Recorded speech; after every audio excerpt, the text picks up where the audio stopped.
Hai guys, welcome back my YouTube channel Nisrina. Aku bakal bahas anggaran jangka pendek kali ini. Yang pertama adalah definisi. Definisi anggaran jangka pendek atau anggaran taktis yaitu anggaran yang dibuat dengan jangka waktu paling lama 1 tahun. Anggaran ini untuk keperluan modal kerja, merupakan anggaran jangka pendek. Apa yang dimaksud dengan perencanaan jangka pendek? Perencanaan jangka pendek merupakan perencanaan untuk waktu yang singkat atau sering disebut dengan perencanaan operasional. Ketiga, perencanaan tersebut akan dibutuhkan sebuah organisasi untuk mencapai perencanaan yang baik.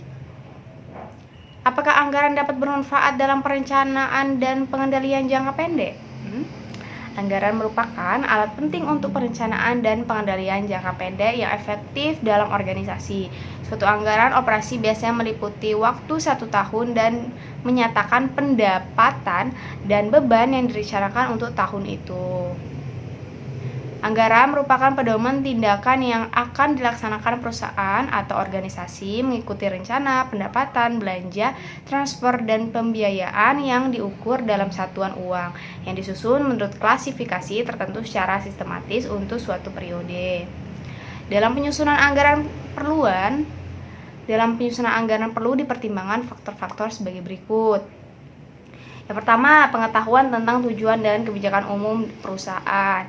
Yang kedua, data masa lalu. Yang ketiga, kemungkinan perkembangan kondisi ekonomi. Apa tujuan dan manfaat dari anggaran? Anggaran bertujuan agar pekerjaan dapat dilaksanakan secara selaras dalam mencapai tujuan, yaitu laba. Jadi, anggaran penting untuk menyelaraskan setiap kegiatan divisi seperti divisi pemasaran, divisi produk, divisi keuangan, dan divisi umum. Adapun manfaat penyusunan anggaran antara lain, yang pertama, semua anggaran dapat mengarah pada pencapaian tujuan bersama. Yang kedua, dengan menggunakan sebagai alat menilai kelebihan dan kekurangan karyawan. Yang ketiga, dapat memotivasi karyawan. Dan yang keempat, menimbulkan tanggung jawab tertentu pada karyawan.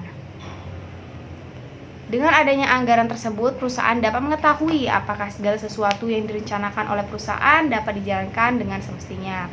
Apakah terjadi penyimpangan atau perubahan atas anggaran, maka dilakukan koreksi atau tindakan pengawasan terhadap anggaran yang telah disusun. Dampak jika tidak dilakukan budgeting, yaitu perusahaan tidak akan memiliki dasar kinerja karyawan dan target penjualan yang akan dicapai mengenai usaha mereka di masa depan, yang tentunya akan mengakibatkan tidak teraturnya kinerja karyawan di perusahaan. Ya, begitulah penjelasan saya kali ini terkait materi penyusunan anggaran jangka pendek, dan bye.